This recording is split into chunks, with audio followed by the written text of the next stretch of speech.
Այսօր մենք միասին Հանրապետության նախագահի պատվաբեր եւ առաջին պարտավորեցնող մասնակցության Հանրապետության ակադեմիայի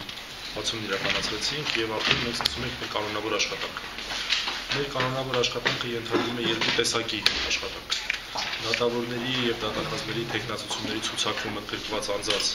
մասնագիտական ուսուցում, որը ավելի երկարատև, բայց ավելի քիչ խնդիրներ ներառող գործընթաց է, որը իրենից ներկայացնում է գործընթաց, որի արդյունքում անձինք հնարավորություն են ստանում զբաղեցնելու դատավորի կամ դատախազի պաշտոն։ Եվ մեր մյուս գործունեության ոլորտը դա տարեկան վերապատրաստումներն են, որոնք իրականացվում են բոլոր գործող դատավորների եւ դատախազների նկատմամբ եւ շատ ավելի կարճ ժամանակահատվածով։ Մեր մասնագիտական պատրաստումը ներառում է 8.5 ամիս ժամանակահատված, սովորական շատ ընդգրկուն ուսուցման ծրագրով, որը հաստատված է արդեն մենք արդեն սկսում ենք դա իրականացնել։ Իսկ մյուս մեր վերապատրաստման գործառույթները ընդգրկում են 80 ժամ ծավալով վերապատրաստում, որը 2 շաբաթ է, 2 առանձին շաբաթ, 1 շաբաթ այսպես գարնանը, 1 շաբաթ աշնանը, եւ արդյունքում մենք ստանում ենք տարեկան վերապատրաստում, այսինքն նոր եղած տեղեկատվության փոխանցում գործող դատավորներին, դատախազներին, ինչպես նաև դատական ծառայողներին, արխալիչներին եւ դատախազական ծառայողներին։ Դասախոսներ մենք չունենք մշտական հաստիկային դասախոսներ։ Սա կարելի ասել գրեթե միակ տարբերակն է, որովհետեւ ի սկզբանե ունենալ հաստիկային դասախոսներ մեծ շարունակություն կարող է մեր համար լինել եւ նաև փորձարկման խնդիր մենք իհարկե ունենք։ Մենք ժամկետային պայմանագրեր ենք կնքում մեր դասախոսների։ Սովորաբար դրանք այն մարդիկ են, որոնք համատեղում են թե տեսականը եւ թե գործնականը։ Մենք շատ դատախազներ, դատավորներ, համակարգերում աշխատողներ ունենք, որոնք որ ունեն նաեւ տեսական պատրաստվածություն, գիտական այսպես աստիճանը չի կարևոր, գիտական այսպես մասնակցության գիտական աշխատանքով իրականացնելու փորձն է կարևոր։ Եվ այս առումով մենք հատկապես այդ մասնագետների հետ ենք աշխատում։ Այստեղ լրիվ ուրիշ համակարգ է գործում։ Մենք չենք ընդունում մեր ունկնդիրներին։ Մեր իրականացնում ենք շակերտավոր ասած, անգամ ոչ շակերտավոր ասած պետական պատվեր։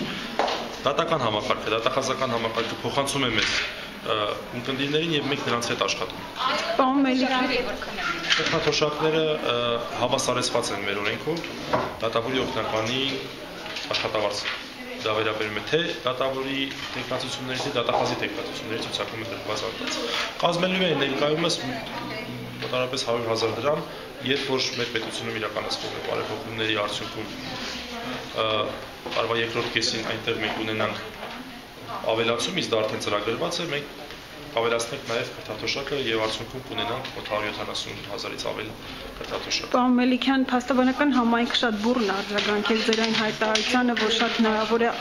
մոտ ապագայում փաստաբաններ եւս այստեղ ուսուցանվեն, ինչպես եք դա վերաբերում։ Նախ այդպիսի հայտարարություն ես չեմ արել։ Հա, արդարացիան նախարարի հայտարարությանը։ Ինձ հարց ուղղվեց իմ 100-օրյա այսպես պաշտոնավարման 100 օրվա կապակցությամբ տրված մամուլի ասուլիսին, թե ինչ եք կարծում փաստաբանները կներգրավեն, թե չեն ներգրավի ձեր աշխատանքներում, եւ ես պատասխանեցի, որ մենք դեռ որակ ցույց չենք տվել, մենք դեռ չենք աշխատել։ Եթե մենք աշխատենք եւ որակ ցույց տանք եւ փաստաբանները իրենք այդպիսի նախաձեռնություն ունենան, պատկան մարմինները կարծում եմ քննարկեն այդ տարբերակը։ Այսինքն չեմ ուզում որ տպավորություն ստեղծի, որ ես նման հայտարարություն եմ արել։ Եվ հիմա կրկնում եմ իմ հայտարարությունը, որ այս պահին ես այդ դրա մասին չեմ մտածում, որովհետև այսօր իմ խնդիրն է իսկապես որակյալ ուսուցում իրականացնելը։ Ես սովորություն չունեմ առանց առաջին քայլը կատարելու երկրորդ քայլը հաշվարկել այն դեպքում, երբ առաջին քայլը այդքան կարևոր է։ Այսինքն, քանի դեռ ես չեմ կարող ասել, որ Արդարադատության ակադեմիան կայացած է։ Մենք որակյալ